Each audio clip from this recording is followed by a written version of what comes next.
Hello, everybody. Welcome to a post-game edition of Real Hawk Talk. I am Brian Nemhauser. I don't have a lot of voice left, but we'll do our best to talk you through a very disappointing season opening loss for the Seahawks to the 49ers, 17-13. We are joined, at least for now, by Jeff Simmons. We'll have some other guys, I think, join in a little bit. He's at Real Jeff Simmons on Twitter. Jeff, man, how do you make sense of what we just saw? I'm struggling. That was as tough as a loss as I can remember in quite a long time. Just in terms of the storylines I thought we were going to come out of this game, how devastating it was, the fashion it happened.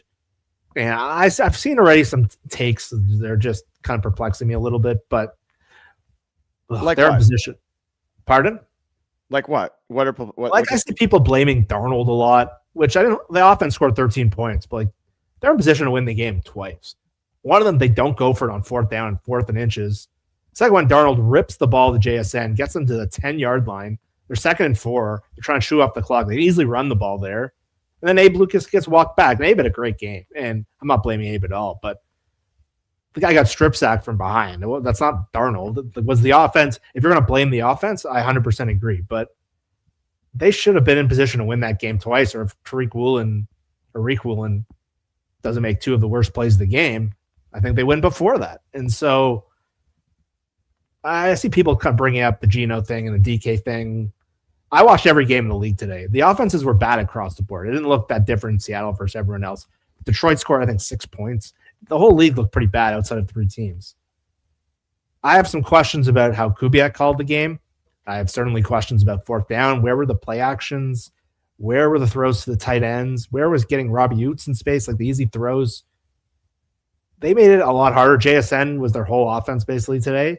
And what happened to Zach Charbonnet after that one drive? Why did they stop going to him? I would have had him in at the end of the game.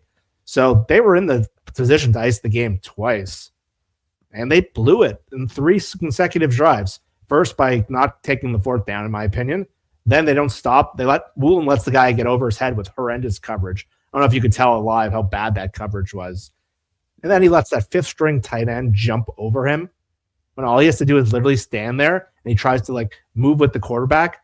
Greg Olsen kept talking about all game how they pressured Brock Purdy more than any team has in his entire career. He was praising the Seahawks defense all day.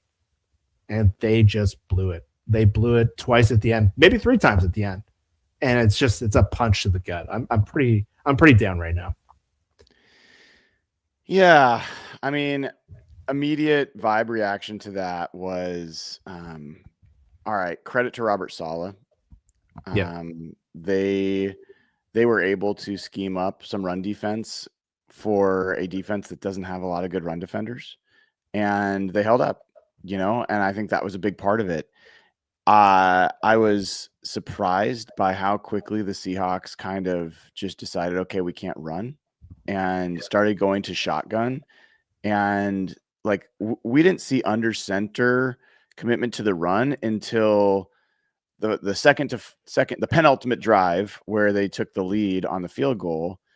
And it was like, where's this been? This isn't complicated. It's not like the 49ers changed what they were doing, but they were under center. They had a fullback. And what did they do, Jeff? They ran and they ran and they ran and they ran and they moved the ball down the field, and they got a field goal that honestly should have won the game. And so it's a little confusing, why they got bluffed out of the run game so quickly.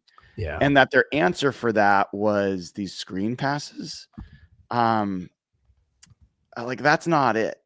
That's not it. And so, yeah, I get the frustration. I don't quite get the, oh my God, Kubiak blew it. I think I saw in chat already, people are like, oh man, our offensive line still sucks. I'm like, I don't know what you're talking about. The 49ers had 8 pressures on the day. Go find another game where the 49ers had 8 pressures in a game. I don't think pass protection was the issue. You could say run blocking was a challenge, but I'm not sure that they really did what they're supposed to do there. So I think that this game largely came down to Robert Saleh. I think outcoached Clint Kubiak. I would say that. And there were some key missed plays on offense. I will get to the defense, certainly, but if JSN doesn't fumble, Yeah, they're about to score there. If Sam Darnold doesn't drop the ball on the final play, and if Cooper Kupp catches a third down that hits him in the hands, like, I'm not sure this is a game that comes down to the defense. And so, like, those plays are the difference to me. Now, last thing I'll say, I'll hand it back to you, is, look, I'm rooting for Riq Woolen, man. I am. You know, a lot of people are like, I heard as I was talking to him, people were like, dude, get that guy. Someone had a Woolen jersey. Another guy was like, take that off, man. You can't wear that here anymore. And I get it. As much as I'm rooting for Riq, he has had moments at the big junctures in these games where he hasn't come through. And that play to Pearsall should have been picked off. And he lost track of where he was and gave up that huge play. And then that touchdown at the end, once again, it was like the Rams game in overtime last year where he kind of waited for the ball instead of going toward it. The tight end moves toward it, makes the play, and, you know, he absolutely, like, Riq Woolen, this was an issue. Like, he was absolutely a big part of why they lost. So, yeah, frustrating. We were welcome Derek Gebby onto the show. Derek, what was your first take about that game? Yeah, I would very much agree with the frustrating part. It was a very winnable game. They let up 10 points until the final drive. The offense, you had a couple missed field goals in there, one blocked, a couple interceptions, a couple turnovers that they didn't capitalize on. A lot of opportunities to win that game.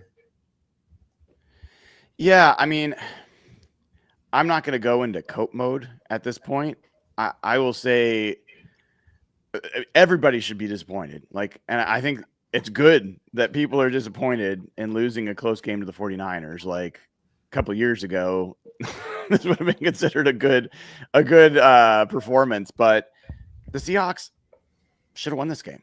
Yeah, 100%. Like, they were the better team overall. I think the thing that the 49ers had over the Seahawks, other than the Saleh-Kubiak kind of matchup, was Brock Purdy. Brock Purdy play made. It was a rough game for him. He gave the Seahawks a lot. He probably should have had 3 interceptions in this game. Ends up with 2. And ultimately, he throws it to his tight end, who makes a pretty miraculous play, and that's the game. So that's his first touchdown in a close and late situation in the last 3 years. Oh, I didn't think about that. Yeah. So, I mean, I thought Sam Darnold looked like he was going to drive the ball down and maybe redeem himself and his side of the ball. Ended up not doing it. So, you can make all the ifs, ands, and buts, but he didn't do it. He lost the game, and he's going to be a meme until he's not. Like, that was the kind of play that people will joke about with Sam Darnold until he makes them stop making that joke. Yeah, can't really argue that one. It's just the TV copy with Woolen.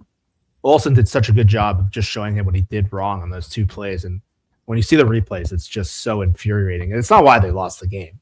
The offense and the decision at the end of the game is far more likely why they lost the game. But Olsen was showing Woolen, and your job there is literally to pass, like, hit the defender and kind of get in his face. And he moved towards the quarterback, which gave the guy an open lane.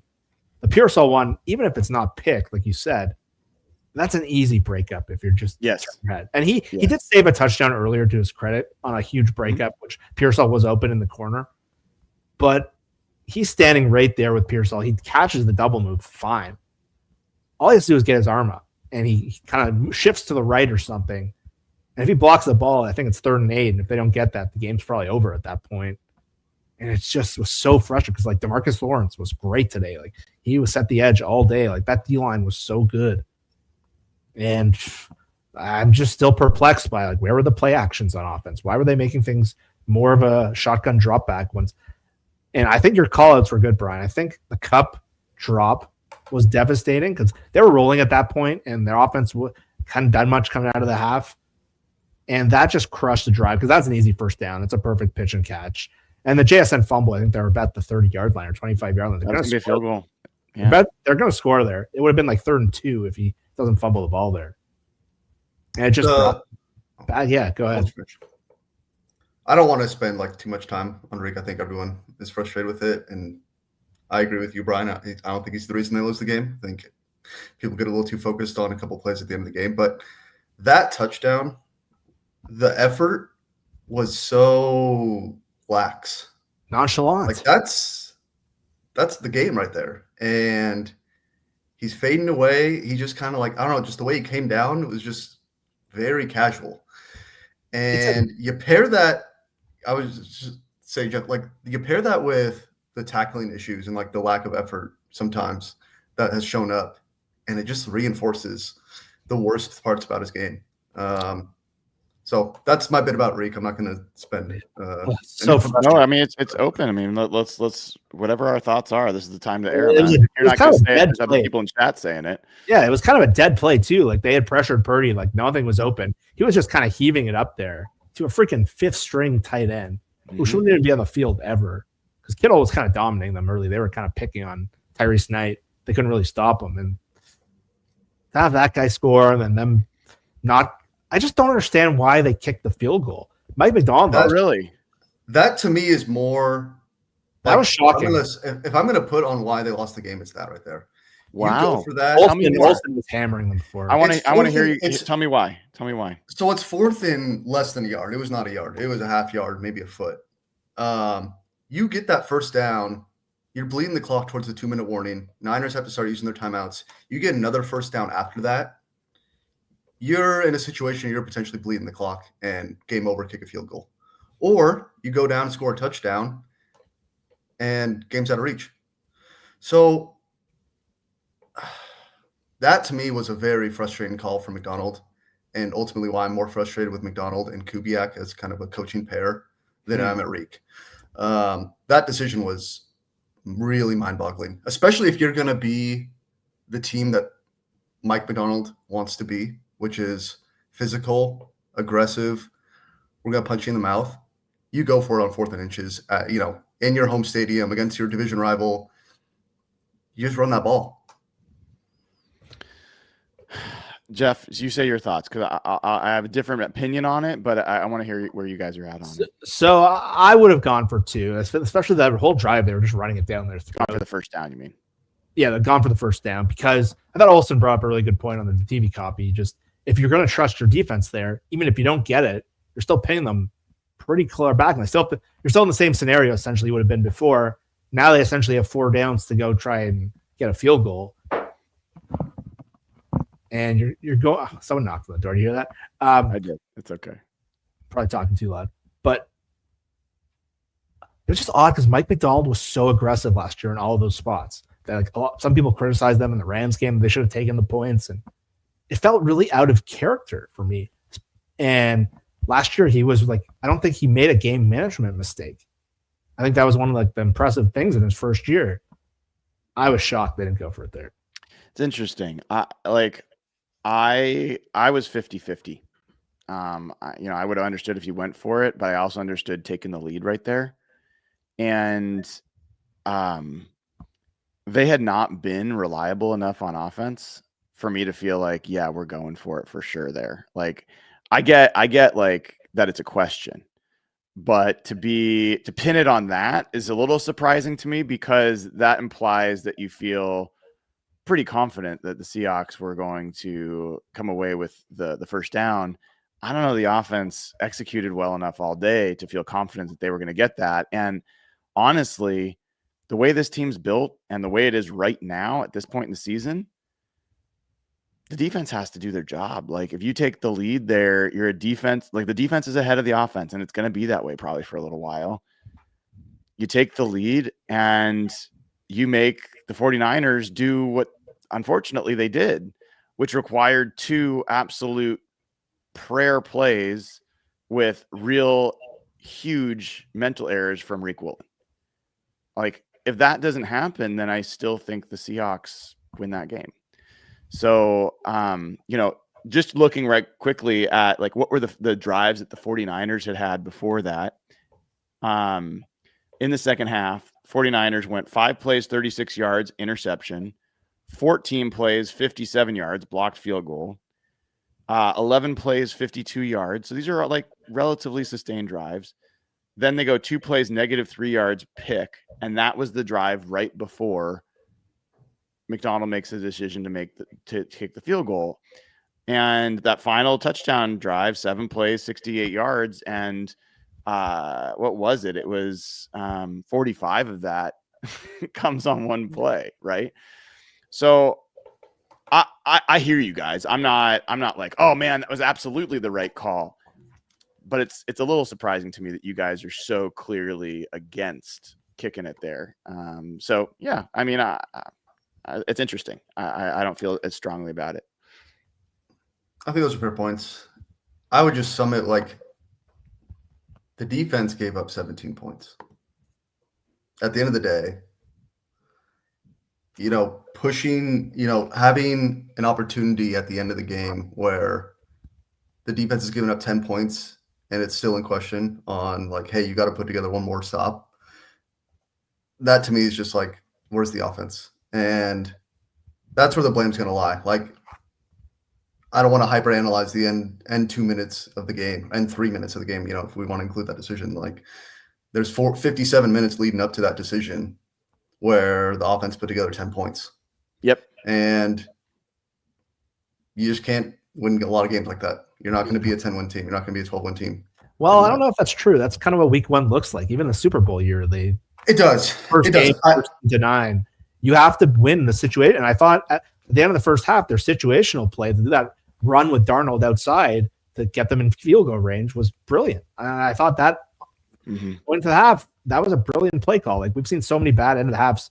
You got to win in these tight games in week 1 where it's always close, no matter who you play. You saw a lot of close. Denver barely beat Tennessee today, and everyone's talking about Denver as a super. I don't know if this means the big picture stuff. No, but I agree. That's why I do kind of hammer on the situational things. Those are the things you have to win these games where things aren't clicking early in the year. And it felt like they botched 3 of them at the end of the game. Yeah. So that run play with Darnold at the end of the half was awesome. That was like really cool play because the linemen all ran out with him like it was a screen pass almost. Really cool play call. And Jeff, I agree. I'm not going to completely overreact to week 1, but I think the offensive performance, well, I'm not going to say it confirms suspicions. It doesn't dissuade question marks that we had about this offense going into the season, whether only one guy really caught the ball today. I think let's talk about that for a second, because I don't think it's just about the offense. My other read is related to what you were saying, Jeff, is what's the question on defense? Do they have blue chip guys? And what do blue chip guys do? They make the plays in those moments. And was there anybody that made the play? Like it could be, we could point on Reek, but did Leonard Williams like absolutely dominate somebody and force a sack? Did Derek Hall get, pressure? Did Byron Murphy, did anybody else make a play to force the 49ers, force Brock Purdy to throw it away or make an inaccurate pass? Like there was nobody at the end to make that play. And so for me, that reinforces that other side of the ball, that there's still an issue there. Like did Devin Witherspoon make a play today? Like he wasn't good. There was a couple of 4th downs he gave up, and he celebrated like one tackling the guy. I don't feel like Spoon made a play. And then on offense, what's the question marks going in? Okay, is Sam Darnold able to handle pressure? End of the game, that's going to be what everyone remembers. It's just like last season. Like that's what they're going to remember. I think he was okay, but I think generally. And do they have enough weapons in the passing game? And they certainly didn't show that there's any reason to guard anybody but JSN in this game. No, Cooper Kupp looked as washed as people were worried about. For whatever reason, they didn't use play action at all today, which I think when you're in that situation, Brian, you talked about that was a concern with Kubiak too. Like, why are play action rates so low? And it felt like when they were running the ball early, that's how they got so many easy throws in that preseason game. Even just getting Oots in space or Elijah Arroyo or Barner. That was odd because they really did force the play at the end of the game. They forced Purdy out right, and the play is dead, essentially. He's just heaving it up with a prayer. Leonard Williams was awesome. He like dominated the game. Like he was just, they were talking about how much he made Trent Williams look average in the whole game. But like Witherspoon, I thought had a kind of a crap game. And I thought he got picked on a couple times on fourth down, and he had some bad coverage and some important moments in the first half. I think he needs to be better. I thought like Nick Bosa wasn't a talking point the entire game. That was the frustrating part. I was so ready to come on here and just brag about that. Like that was the quietest game I've seen Nick Bosa have against the Seahawks ever. Yeah, he makes a great play. I'm seeing all these takes about like Abe Lucas played really poorly. Like, can you tell me? Like, I know in the last play, it sounds like he got pushed back. He got walked back in the last play, and I would put that play on him more than Darnold. Like he was dead on arrival. But other than that, I didn't see him at all, which is good. No, Darnold was kept fairly clean. I mean, he got the ball out fairly quickly also, but to me, the bigger story here is the run game. Yeah. Like we were excited after a couple preseason games about what this offensive line could maybe look like and what Kubiak was changing in the run game. They come out, and I'm looking at it now, they ran for 3.2 yards a carry. Yeah, that's including Darnold's, 10-yard scramble. But how many yards per carry do you think the 49ers ran for? 3.3, because I have the box score up. Right. But I think that's better run defense for sure. Their second drive of the game was. If you look at yards per play, 49ers are at 5.3 and the Seahawks are at 4.6. Like, it wasn't a huge difference. Like, it was really the number of plays and third down. They were 7 of 14 on third down, including the touchdown that won it. Seahawks were 3 of 10. Like, and it wasn't like the 49ers had a lot of third and twos. Purdy was making plays, and Shanahan was helping him on third and longs. They converted some third and longs in that game. Yeah, they made a nice adjustment, Salah did, after the second drive where Charbonnet looked incredible just running up the seams. And they started throwing a lot of run blitzes at us, and they were just getting into the backfield. They didn't have an adjustment. I'm starting to wonder about Ken Walker. Like, I find Charbonnet is so much more effective in the offense. And I was kind of hoping he'd be in at the end of the game when it's 1st and 5 and he gets 1 yard again. Charbonnet looks so powerful and so decisive. 2nd and 4, where they got sacked, I would have ran the ball in that situation to make them use the timeout too. They're in field goal range, and they just have to. I think they're at the 10-yard line at that point. They just have to throw the end zone twice at that point. But the usage. Sorry, Joe. Go. Let you finish. No, go ahead, because I'm just starting to be Team Charbonnet at this point, because Walker at some point it's not showing up, and I know he's talented, but I think Charbonnet looks excellent. He looks like a better fit, and the usage early on was interesting. I checked. I don't know, sometime in the first half, and it was like Kenneth Walker 2 carries, Charbonnet 8. It ended up being 12 for Charbonnet and 10 for Walker. So it did balance out over the second half, but Kenneth Walker did not do anything really to show that he should begin the bulk of the carries over Charbonnet. No, I mean, Charbonnet goes 12 carries for 47 yards for 3.9 a carry and a touchdown. Ken Walker goes 10 carries for 20 yards, 2 yards per carry. And then Ken Walker gets 3 receptions for 4 yards, 1.3 yards per reception. There's nothing in that would indicate that Ken Walker should be getting the bulk of the snaps. And so I'm in agreement with you guys. I think this game is going to make that coaching staff do the exact opposite of what I thought would happen, which is I think they already were leaning towards Charbonnet. And I thought that Kenneth Walker would make it hard for them to do that. I feel like Ken Walker just basically opened up the door to, okay, I'm your second string back. Like that's the kind of game this was. And Charbonnet was just, to your points, he was a better fit and he was a better player for them. So it wouldn't shock me next week against the Steelers if Charbonnet is their primary back. I mean, you don't want to overreact to week 1, but I think this isn't just about week 1. I think this is about all the way back to last season and during the whole training camp. So I think that certainly is on the mind. what are they going to do in terms of the passing game? Like, on one hand, I would say JSN was their only target, and he should have had more yardage than 124 that he did. They missed him on that. The defender pushed him a little off the wheel route that threw off the timing. That might have been a touchdown. Yeah. I mean, he hit it again later. They hit it on that close to the end of the game drive. They were down to the 9-yard line at the end. Oh. Cup didn't do much to impress. 2 catches and 3 targets for 15 yards. Did Horton even have a target? What's that?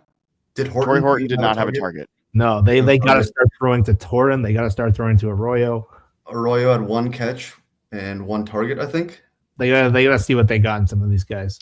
And AJ Barner had 1 catch for 0 yards. I mean, like, yeah, they need the tight end group to be like, we can focus on Cooper Kupp and Torrey Horton, and that's fair. But they got rid of Noah Fant with the idea that this tight end group is ready to step up. They didn't today.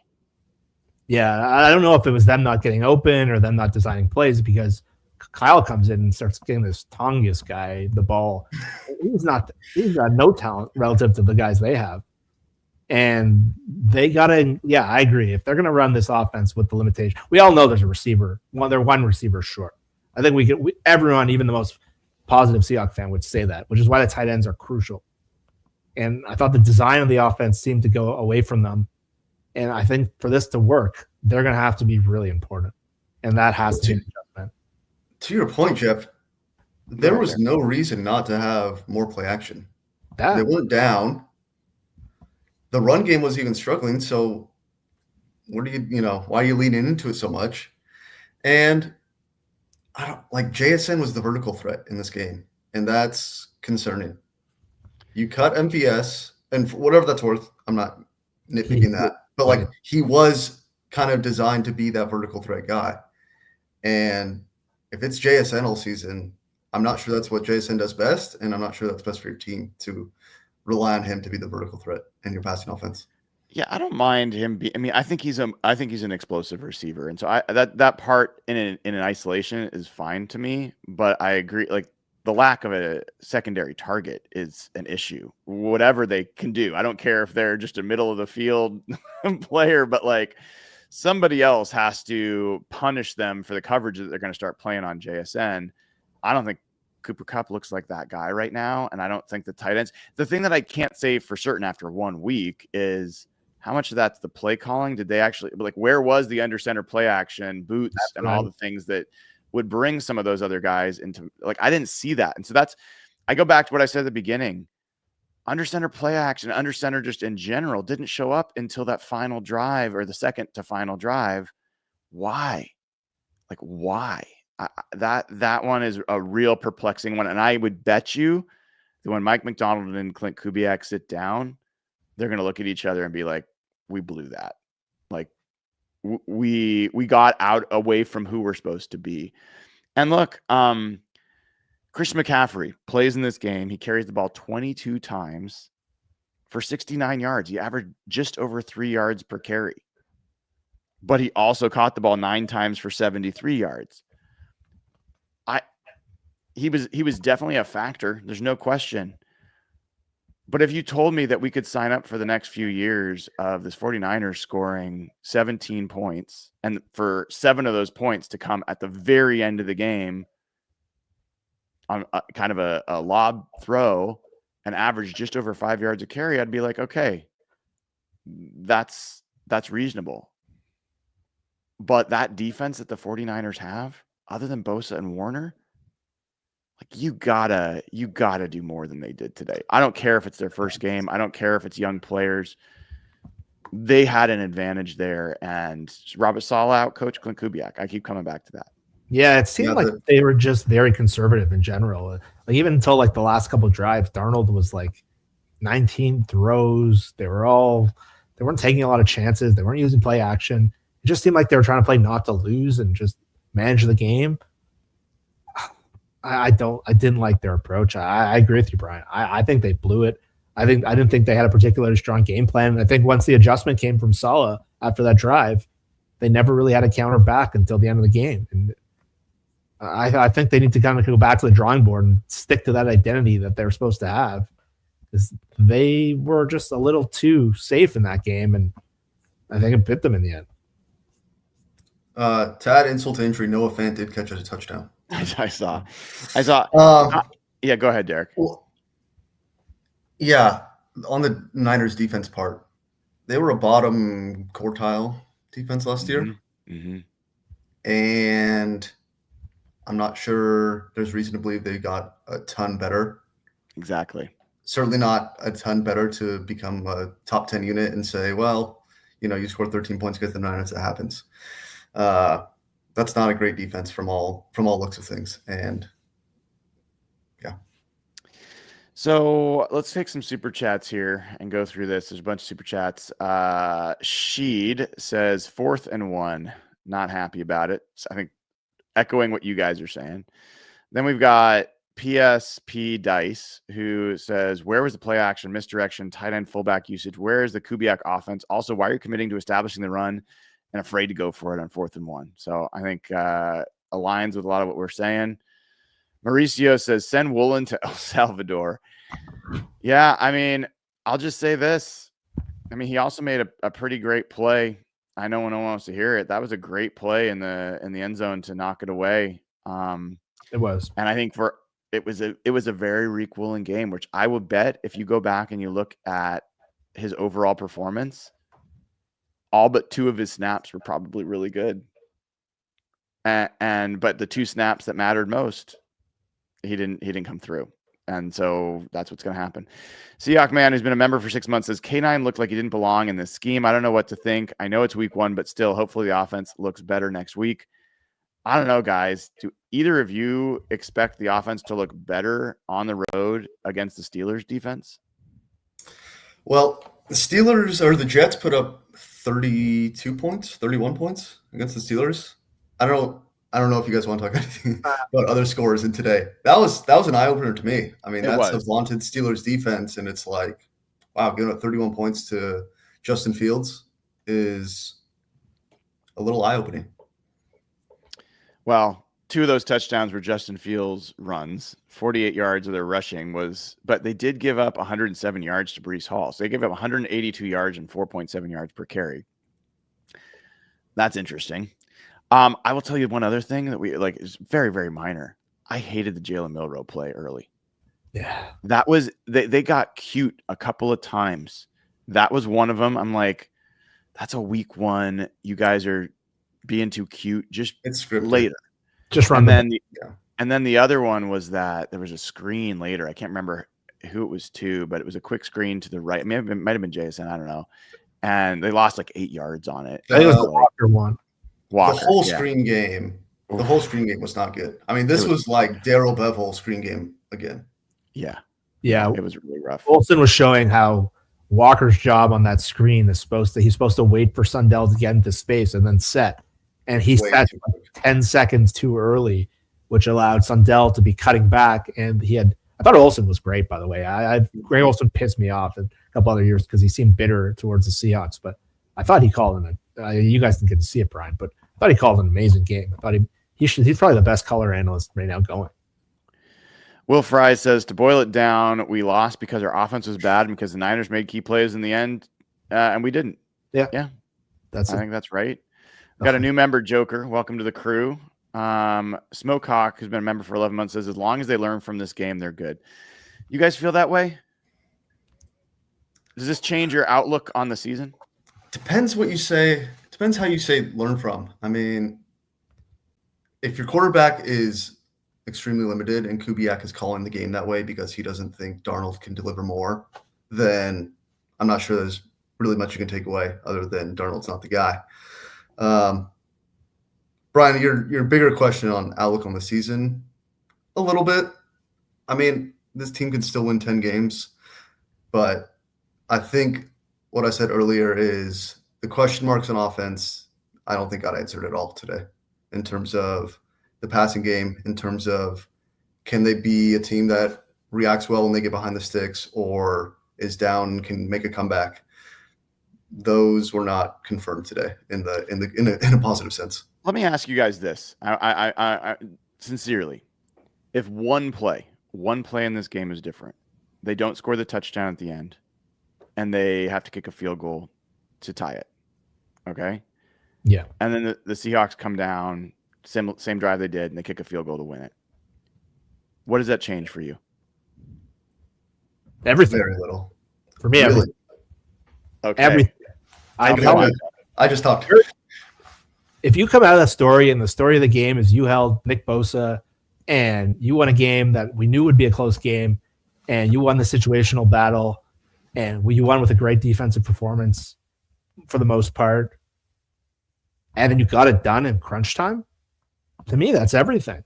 And again, I don't think this is a Super Bowl team by any means. I think this is a year where you're kind of setting up the infrastructure of your offense while your defense is getting better. But to me, the whole thing is about, can you close these situational games? And they didn't do it the Rams last year. It cost them the season. This had a lot of similarities to that Rams game that they pissed away. And in terms of the coaching, having confidence in the coaching staff, having confidence. Again, I always felt Sam Darnold is a placeholder. I don't think I'd feel much differently if Geno Smith was here and they do win that game.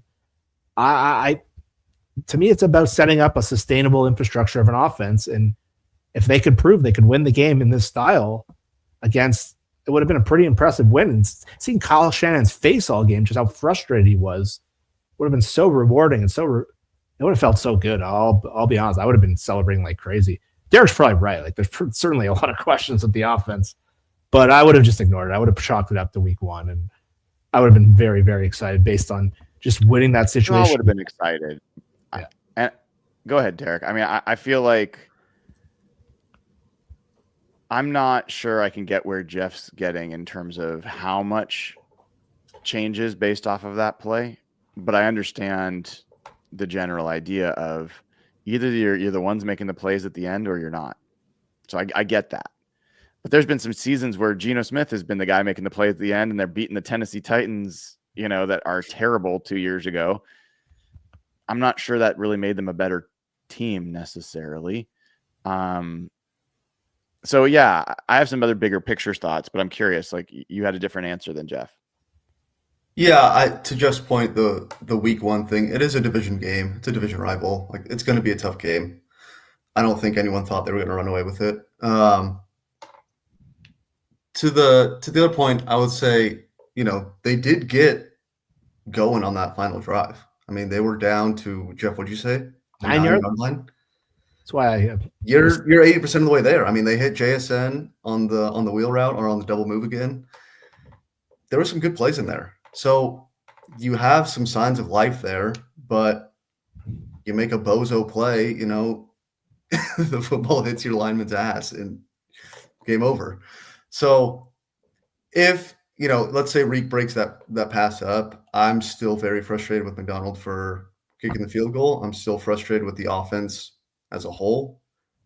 The lack of a passing game, like, there's still all the question marks about the offense.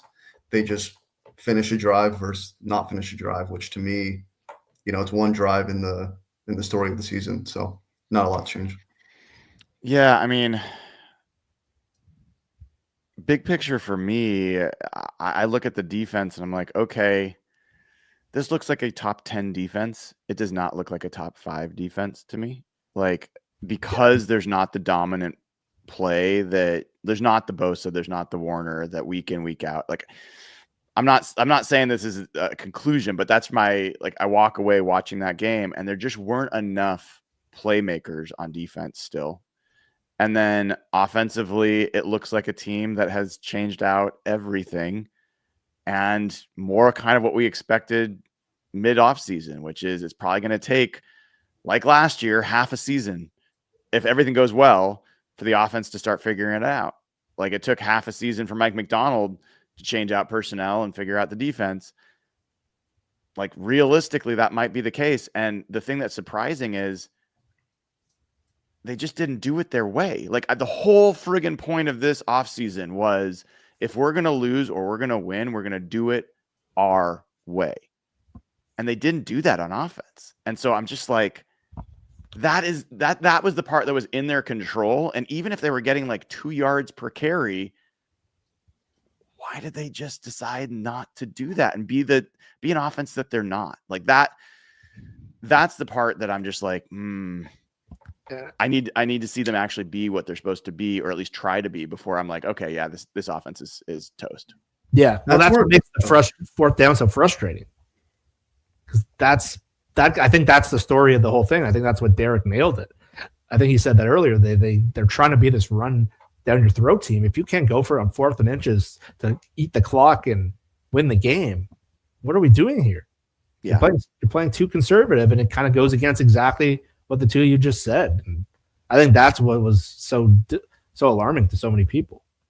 If I will say, to Jeff's point, if Reek makes that one of those plays, let's say bats down the touchdown pass, I'm a little more enthused about the defense. Like, the defense performance was still really solid all day. Like, end of the day, they gave up 17 points.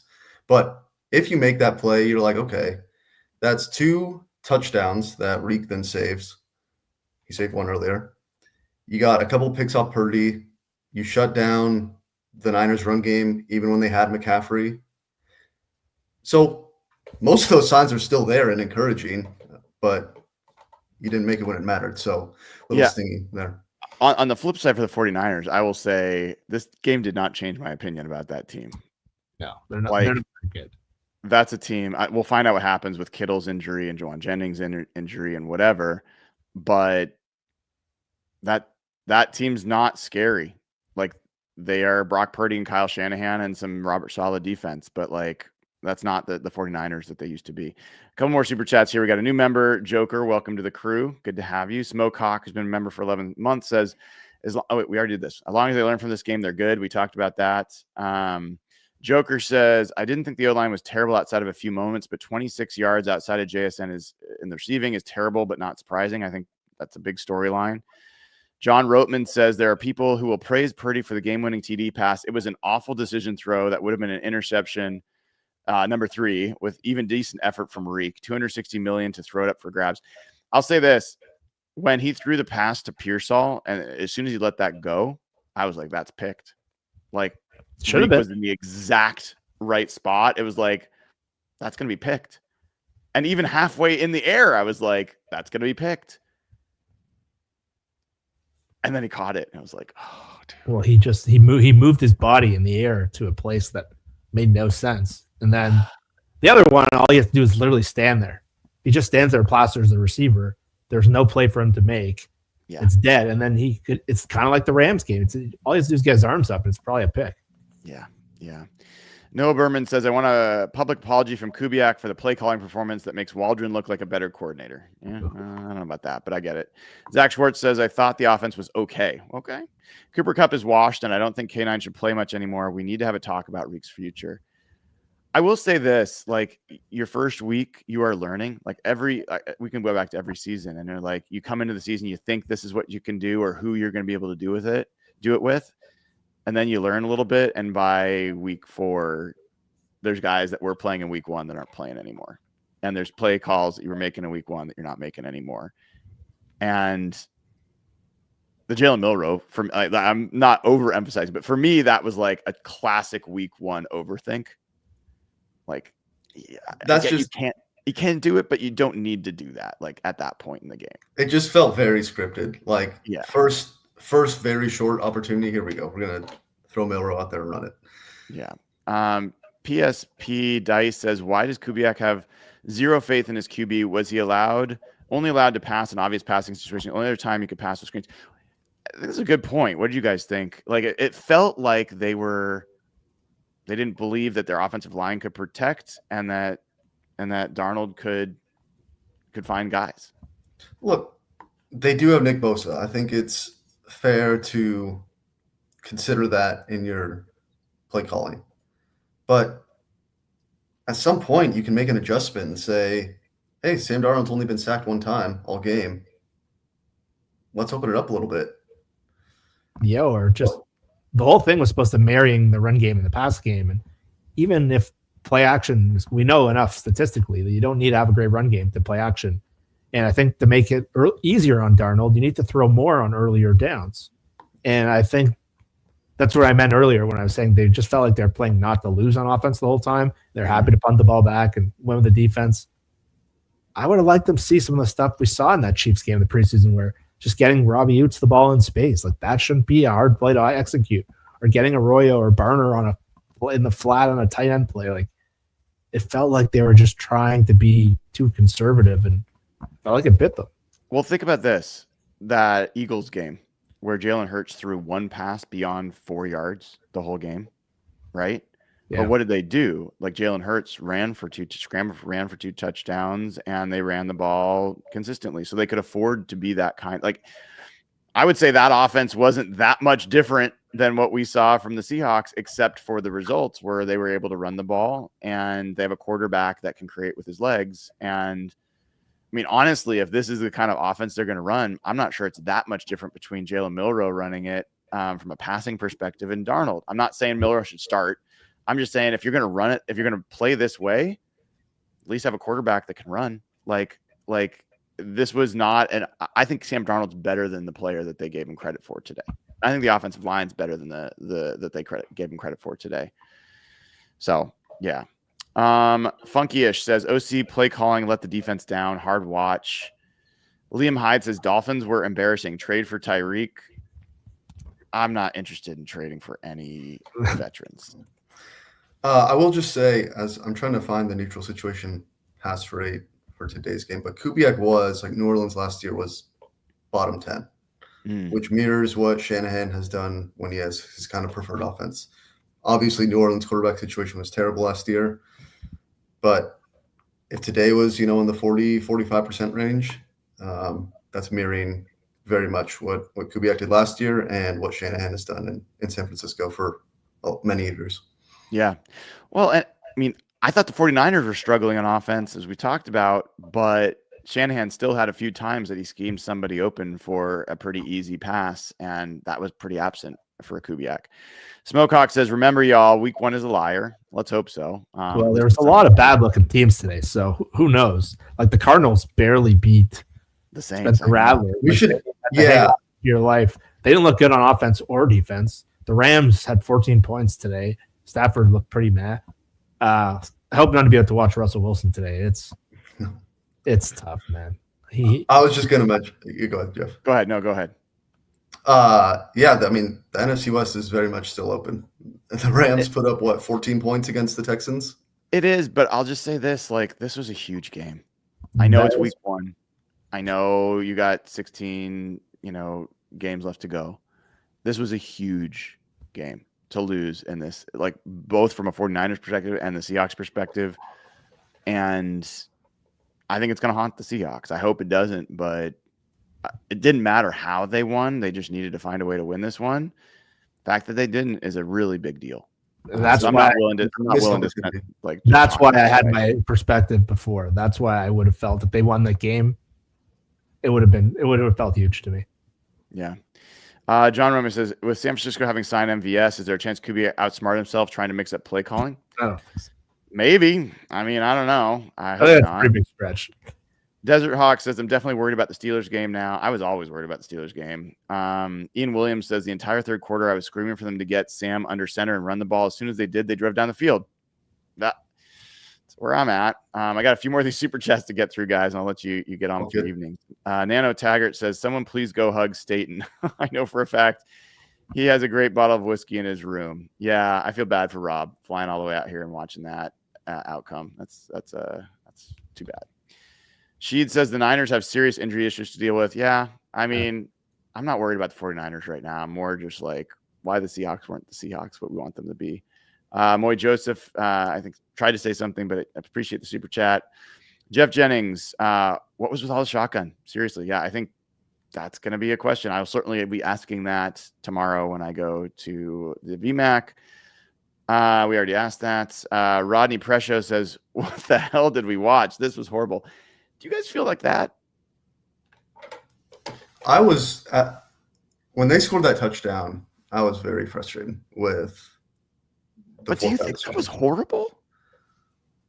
They scored 13 points.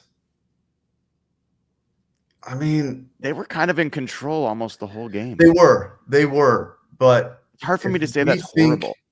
If we think that San Francisco is not materially better defensively than they were last year, so they're 25th ranked defense, and you're putting up 13 points at home. That's maybe it's not horrible. I don't know. It wasn't good. It's not good. Yeah, it's not good. It wasn't good. I get that. It's hard for me to get to horrible. David says receiver depth is a problem. Yep, it is. Adam the Islandson says, what's the stat line of Reek making bonehead plays that cost us the game? It's not good. It's not good. Nano Tagger says, my one play is that BS wide receiver screen with the lead in the fourth that lost 8 yards. If you go jumbo and run, charge up the gut over and over again, I think they win. I think that's a fair thing to wonder. Papa says, cut Woolen. Mike needs to sack up. You either get it, bleed the clock, and win. And if not, you need to stop anyways. And they start deeper than a touchback. Kyrie Kelly says, Tyrese Knight looked hurt. We got rid of Grubb to call Grubb plays. For all the Kubiak hype, he was trying to get way too cute. I think that we agree with that. Tizo TD says, Sam played perfectly fine. Kubiak equals Grubb. K9's got to go. J-Love carries the defense, and Reek sold us this game. Brent Yoendo says Reek made errors while having to play 3 times as long as our offense did, and it being the first game of the season, just can't make it a trend onward. Yeah, it shouldn't have come down to that. It shouldn't have, but it did. Claysters, George Kittle was out, Brandon Ayuk was out, Fred Warner was out for a bit, 49ers full of rookies and injuries, and Seahawks still lose. I get it's week 1, but this should have been a blowout. I certainly I thought vibes-wise it was going to be a blowout coming in. But as soon as the Seahawks decided to not run the football and the 49ers did a better job defending it, like, I know people are going to talk Reek all day, and I get it. This, to me, was about Robert Saleh out-coaching Clint Kubiak. I think that's the number one reason that you get this outcome. I have a hard time getting to it should have been a blowout. Like any division game, I think, is hard to be like, this should be a blowout. Right. Should have won, though, for sure. Nano Taggart says the interior of the Niners D-line is just Jags and Rooks. Where were the jumbo sets we saw at KC? If Charbs gets 20 carries out of 21 and 22 personnel, we win. Very possibly. WD Ford says, I agree with Brian, start Milrow. I did not say that they should start Milrow. Let's be clear. But if they're going to play that style, then I'm not sure I see the big difference. Ray Guitard says, I am so tired of Witherspoon being praised like he's DPOY for almost making plays. Part of it for me, man, I mean, Reek's going to get all this hate, and I understand why. Where was Devin Witherspoon in this game? And I think the Nicky Manwari injury, the reason I haven't brought that up, Derek, is because like the 49ers had a million injuries. It's hard to like, oh, man, if Nicky Manwari doesn't get hurt, it's different. I do think that he was a huge part of their game plan today. And Ty Okada was awful. Played quite a few snaps. And then just came off the field because they're like, oh, we can't survive with Ty Okada out there. So I do think that mattered. But the 49ers were missing all sorts of dudes, so I'm not going to point out injury.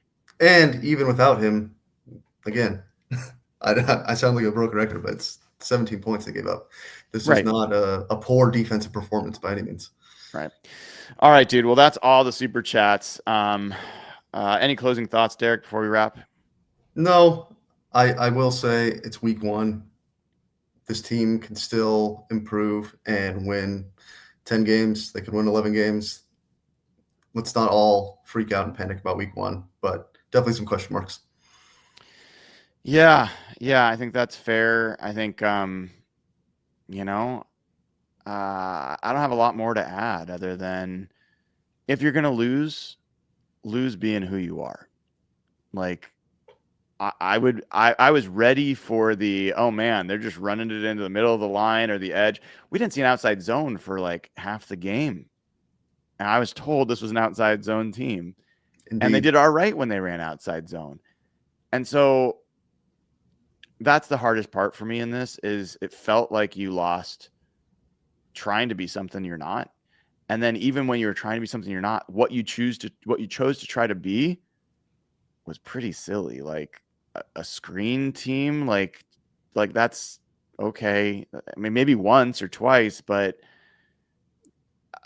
I was perplexed by the adjustments that they tried to make on offense. And so that's It's a tough one. So there's no great way to put this. Seahawks lose to the 49ers. Rough one. Derek, thank you for joining us.